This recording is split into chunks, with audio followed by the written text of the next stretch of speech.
তোমরা সবাই ক্ষতিগ্রস্ত, সবাই পাপী। ওয়া খায়রুল খাত্তাইনা তাওয়াবুন, আর এই পাপীদের মধ্যে তারাই সর্বোত্তম যারা পাপ করার পরপরই তওবা করে আল্লাহর কাছে।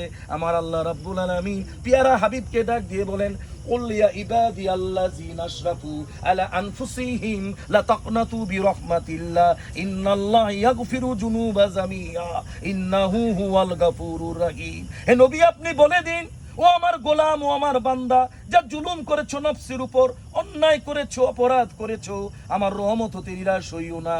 ইন্নাহু হুয়াল গাফুরুর রহিম, indeed Allah is forgiving and merciful, নিশ্চয়ই তিনি আল্লাহ পরম ক্ষমাশীল ও পরম দয়াবান। আমার আল্লাহ রাব্বুল আলামিন ডাক দিয়ে বলেন, লাতায়াজুমি রহিল্লা, বান্দারে আল্লাহর রহমত হতে নিরাশ হইস না। ইন্নাহু লা ইয়াসুমি রহিল্লাহি ইল্লা কওমি কাফিরুন, একমাত্র কাফির ছাড়া মুমিন কখনোই আমার রহমত হতে নিরাশ হয় না।